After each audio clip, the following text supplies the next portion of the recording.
The electron transport system. In photosystem center, chlorophyll 1A absorb 680 nm wavelength of red light, causing the electrons to become excited and release 2 electron from the atomic nucleus. photosystem हमने A में देखा, chlorophyll जो A होता है वो 680 nm की wavelength को absorb कर लेता है और रेड लाइट पे होता है. यहाँ पे क्या है, इलेक्ट्रॉन एक्साइटेड हो जाते हैं और 2 इलेक्ट्रॉन्स का रिलीजिंग होता है. तो दीज इलेक्ट्रॉन्स को जो रिलीज हुए होते हैं वो एक्सेप्टेड हो जाता है by the primary electron acceptor, that is ferredoxin. The electron from the ferredoxin passed to the electron transport system consisting cytochromes.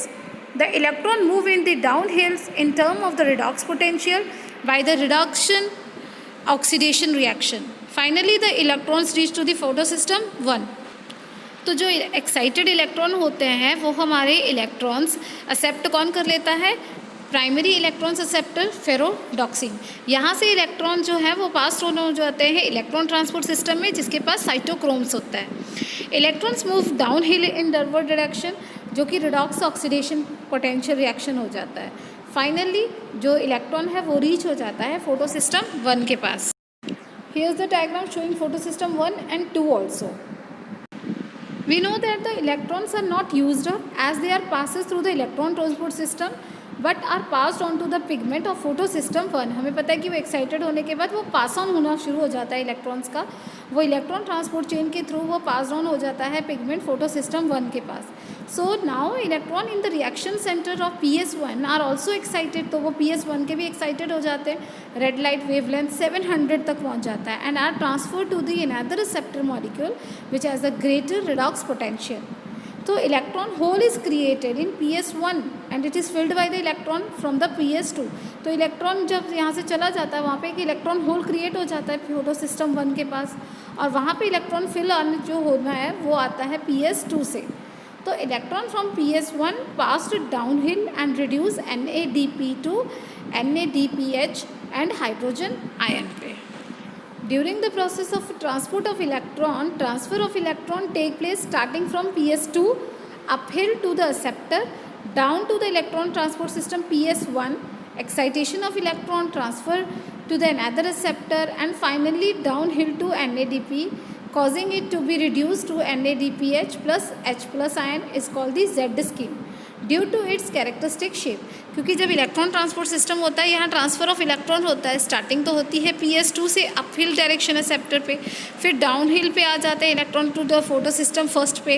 Excitation of electron होता है, ट्रांसफ़र टू द एक्सेप्टर्स हो जाता है, NADPH जो है वो रिड्यूस हो जाता है, तो वो Z स्कीम शेप में आ जाता है. This shape is formed when all carriers are placed in the sequence on a redox potential scale. The next is splitting of water. Splitting of water को हम लोग फोटोलाइसिस कहते हैं. That is associated with the PS2. PS2 पे loss of electron continuously होता है and it is filled up by the electron release during the photolysis of the water. So water is split into H plus and oxygen and electron in presence of light and Mn+2 and Cl minus पे. This also creates the oxygen, the byproduct of the photosynthesis. Photolysis take place in the vicinity of the PS2. तो ये reaction देखिए कि इस तरह से water का जो मॉलिक्यूल है वो ब्रेक डाउन हो जाता है. Photophosphorylation, the process of formation of high energy chemical ATP and NADPH in presence of light is called photophosphorylation. It also defined as the photophosphorylation is the synthesis of ATP from ADP and inorganic phosphate in the presence of the light. तो photophosphorylation एक synthesis होता है ATP का from ADP and inorganic phosphate में और in presence of light. Photosynthesis is the process by which living organisms extract energy from oxidizable substances and store this in the form of the bond energy like ATP. Photophosphorylation वो process है जिसमें living organism जो है वो energy extract करते हैं. किससे करते हैं वो energy? From an oxidizable substances and store in the form of the ATP. Photophosphorylation जो है वो take place inside the cell in the mitochondria and chloroplast. तो मतलब माइटोकॉन्ड्रिया एंड क्लोरोप्लास्ट में ये फोटोफॉस्फोराइलेशन प्रोसेस स्टार्ट रहता है. And it's of two type, that is the cyclic photophosphorylation and non cyclic photophosphorylation. Now the non cyclic photophosphorylation, two photo system work होता है, हमें पता है कि जो पहले होता है वो फोटो सिस्टम सेकेंड होता है और आफ्टर दैट उसके फोटो सिस्टम वन कैरी होता है। तो these two photo systems are connected through an electron transport system, जिसको हमने जेड स्कीम पढ़ा था।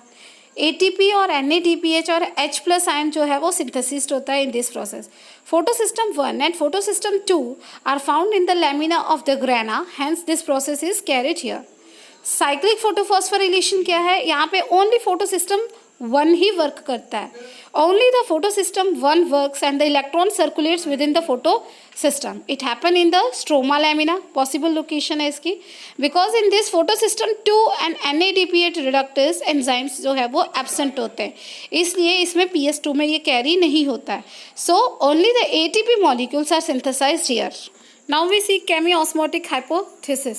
The chemiosmotic hypothesis has been put forward to explain the mechanism of ATP synthesis, which is linked to the development of the proton gradient across membrane, the thylakoid. तो जो chemiosmotic hypothesis है वो इसीलिए लाया गया कि एक्सप्लेन कर सके mechanism of ATP synthesis को, जहाँ कहाँ पे होता है thylakoid membranes पे। Here the proton accumulation take place toward inside the membrane, that is in the lumen. जो प्रोटॉन का एक्यूमुलेशन है, इकट्ठा होता है, वो ल्यूमिन में होता है। The proton that are produced by the splitting of the water and are accumulated inside the membrane of the thylakoid. As the electron moves through the photosystems, the proton are transported across the membrane. तो जब proton जो है वो कहाँ से आता है, splitting of water होने की वजह से। स्प्लिटिंग ऑफ वाटर कहाँ होता है, थाइलाकॉइड यानी ल्यूमिन्स में। तो यहाँ से जो इलेक्ट्रॉन्स होते हैं वो मूव कर जाते हैं फोटोसिस्टम्स की तरफ और प्रोटॉन भी ट्रांसपोर्टेड होते हैं अक्रॉस द मेम्ब्रेन। NADP जो है reductase enzyme is located on the stroma side of the membrane.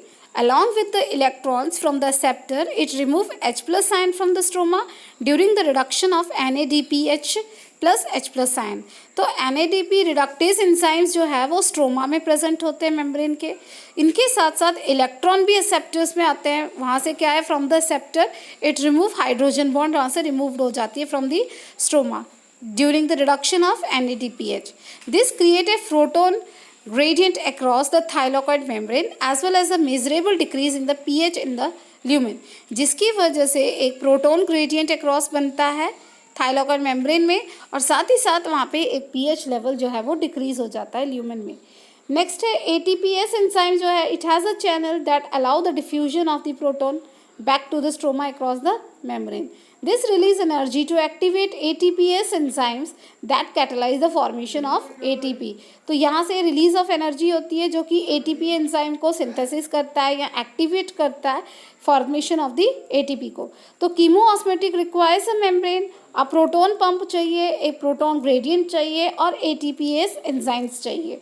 तो energy is use to pump the proton across the membrane to create a gradient or the high concentration of proton within the thylakoid lumen. तो यहाँ सारी चीज़ें जो है वो बता रखी हैं कि कीमोसिंथेसिस में क्या क्या चीज़ों की ज़रूरत पड़ती है, एक प्रोटॉन पंप की, एक प्रोटॉन ग्रेडियंट की, ATPase एंजाइम्स की। तो एनर्जी को यूज़ किया जाता है पंपिंग करने के, प्रोटॉन क्रॉस करने के लिए, जिसकी वजह से एक प्रोटॉन ग्रेडियंट प्रोड्यूस होता है, हाई कंसनट्रेशन ऑफ प्रोटॉन मतलब, और ये होता है ल्यूमेन में। Now you can see the diagram of ATP synthesis through the chemoosmosis. तो यहाँ पे फोटोसिस्टम सेकेंड है, फोटोसिस्टम 1 है और बीच में वो कहाँ क्या प्रेजेंट है, साइटोक्रोम B and F। तो यहाँ पे देखो NADP का फुल फॉर्म हो रहा है और ये सारा प्रोसेस ल्यूमेन में कैरी हो रहा है। देखो H+ आयन है जो वो किस तरह से ATP सिंथेसिस में हेल्प कर रहे हैं and ADP is changes into ATP. How ATP and NADPH is used? ATP, NADPH and oxygen are the product of the light reaction. Oxygen diffuse out of the chloroplast while ATP और NADPH जो है वो used to derive the process leading the synthesis of the food, that is sugar biosynthetic phase of the photosynthesis. तो हमें ये पता है कि लाइट रिएक्शन के दौरान 3 प्रोडक्ट्स निकलते हैं, ATP, NADPH and oxygen. Oxygen तो डिफ्यूज़ आउट हो जाता है क्लोरोप्लास्ट से, जो ATP और NADPH रहता है वो आगे की प्रोसेस करता है, यानी वो आगे सिंथेसिस ऑफ फूड को करता है, शुगर बनाता है by the process of biosynthetic phases. तो this process does not directly depend on the presence of the light, पर जो बायोसिंथेटिक फेज है वो लाइट पे डिपेंड नहीं करता है, but it is dependent on the product of the light reaction, that is ATP and NADPH beside carbon dioxide and water. तो Melvin Calvin after the world war second worked with the radioactivity C14 and studied the algal photosynthesis, which led to the discovery of the first carbon dioxide fixation product was the 3-carbon organic acid, that is PGA, means 3-phosphoglyceric acid. तो यहाँ पे जो Melvin kelvin थे उन्होंने world war second के बाद एक radio activity C14 पे वर्कआउट किया और स्टडी किया कि एल्गल फोटोसिंथेसिस के ऊपर. फिर डिस्कवरी हुई फर्स्ट कार्बन डाइऑक्साइड फिक्सेशन की. Produce was 3-PGA. So he completely explained the biosynthetic pathway and named that Calvin cycle. Further work of the scientists led to the discovery of another set of the plant in which first stable product of carbon dioxide fixation was 4-carbon acid. जिसको हम लोगों ने oxaloacetic acid यानी OAA कहा है. ठीक है, तो कैल्विन के बाद और भी साइंटिस्ट आए, डिस्कवरी हुई प्लांट्स के ऊपर. तो यहाँ पे भी उन्होंने देखा कि एक फर्स्ट स्टेबल प्रोडक्ट पाया गया कार्बन डाइऑक्साइड फिक्सेशन का लिए, जो कि 4-कार्बन एसिड का था, oxaloacetic acid. According to plants in which first product carbon dioxide fixation is C3, यानी जिसमें पहले C3 बनता था वैसे ही C3 पाथवे बनने लग गया. And those which was first produce was C4, तो उसको C4 पाथवे नाम दे दिया. तो जैसे उसमें 3 कार्बन थे तो उसका नाम C3 पाथवे दे दिया. अब उसमें C4 एसिड्स आ गए, कार्बन 4 आ गए, तो वहाँ पे वो C4 पाथवे कहलाया गया. Now the photosynthesis. The process of photosynthesis starts when carbon dioxide is accepted by the primary acceptor. तो जब कार्बन डाइऑक्साइड का एक्सेप्टर करना शुरू हो जाता है तब फोटोसिंथेसिस स्टार्ट हो जाता है. The primary acceptor molecule is five carbon ketose sugar. तो प्राइमरी एक्सेप्टर कौन है कार्बन डाइऑक्साइड का? RUBP, that is ribulose bi phosphate. तो नेक्स्ट कैल्विन साइकिल भी जो है वो 3 स्टेजेस में आता है, carboxylation, reduction and regeneration. तो 3 स्टेजेस कौन कौन सी थी? Carboxylation, reduction and regeneration. The Calvin cycle. Melvin Calvin and his co-worker proposed the Calvin cycle. They show that the pathway operated in a cyclic manner. RUBP was regenerated. कि यहाँ पे RUBP regenerate हुआ. RUBP क्या है? A primary acceptor है ये. The Calvin pathway occur in all photosynthetic plants. It does not matter whether they are C3 or C4 plant. तो ये तो सभी फोटोसिंथेटिक प्लांट में होता है, चाहे वो 3 कार्बन एटम वाला प्लांट हो या 4 कार्बन C3 या C4 प्लांट्स हो. कार्बो ऑक्सीलेशन क्या होता है? कार्बो ऑक्सीलेशन का मतलब it is the fixation of carbon dioxide into a stable organic intermediate where carbon dioxide is utilized for the carboxylation of RUBP. So carboxylation मतलब फिक्सेशन ऑफ कार्बन डाइऑक्साइड एक stable organic intermediate की तरह use किया जाता है, जहाँ पे carbon dioxide को यूटिलाइज किया जाता है कार्बोक्सिलेशन के लिए RUBP के. This reaction is catalyse by an enzyme RUBP carboxylase. तो यहाँ पे जो कार्बन डाइऑक्साइड है उसका क्या हो रहा है? कार्बोक्सिलेशन हो रहा है. एंजाइम कौन सा यूज़ होगा? RUBP enzyme, which result in the formation of 2 molecule of 3-PGA. तो the enzyme also has an oxygenation activity, so it is also called the RUBP carboxylase oxygenase, जिसका फॉर्मूला हो जाएगा RUBISCO. यानी RU तो हमें पता ही है, कार्बो ऑक्सीलेस भी है और ये ऑक्सीजनेस भी है. The next is reduction. यहाँ पे रिडक्शन हो रहा है, तो series of reactions that take place the formation of the glucose. Reduction involves the utilization of 2 molecule of ATP for photophosphorylation and 2 NADPH for the reduction per carbon dioxide molecule is fixed. तो यहाँ पे utilise किया जाता है 2 molecule ATP का phosphorylation करना है और 2 NADPH का रिडक्शन करने के लिए कार्बन डाइऑक्साइड को फिक्स करने के लिए. The fixation of 6 molecule of carbon dioxide and 6 turns of the cycle are required for the removal of 1 molecule of glucose from the pathway.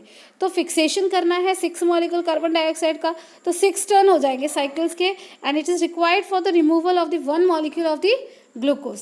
Next step हमारा regeneration का है. रीजनरेशन में क्या होता है? Regeneration of carbon dioxide acceptor molecule RUBP is the crucial if the cycle is to continue uninterrupted. Regeneration होता है carbon dioxide acceptor molecule का, जो कि हमारा RUBP है, और वो इम्पॉर्टेंट है जो ताकि हमारे लिए जो फोटोसिंथेसिस का प्रोसेस है, साइक्लिक पाथवे है, वो अनइंटरप्टेड ना हो. The regeneration steps require one ATP for the phosphorylation to form RUBP. So for every carbon dioxide molecule, तो कैल्विन साइकिल में हर कार्बन डाइऑक्साइड मॉलिक्यूल के लिए 3 ATP मॉलिक्यूल की ज़रूरत पड़ती है और 2 NADPH मॉलिक्यूल की ज़रूरत पड़ती है. Here you can see the Calvin cycle. तो देखो फर्स्ट स्टेप आपका क्या है, carboxylation. Second step reduction. Third regeneration. First देखो स्टार्टिंग हो रही है, एटमॉस्फेयर से कार्बन डाइऑक्साइड और वाटर मिक्सेशन हो रहा है, वहाँ पे RUBP का क्या हो रहा है, कार्बोक्सिलेशन हो रहा है, जिससे वो क्या बनेगा 3PGA. उसके बाद रिडक्शन होगा, रिडक्शन का क्या होगा, ATP जो है वो ADP में बन जाएगा, NADPH है जो वो रिडक्शन हो जाएगा NADP में. नेक्स्ट ये रिडक्शन के बाद हो जाएगा ट्रायोस फॉस्फेट, जहाँ की सुक्रोस और स्टार्च बनेंगे. आफ्टर दैट रीजनरेशन का प्रोसेस शुरू होगा. रीजनरेशन में ATP जो है वो ADP में होगा और ये साइक्लिक प्रोसेस इसी तरह कंटिन्यू होता रहेगा. तो first carboxylation, reduction and then regeneration. तो I hope you understand this concept.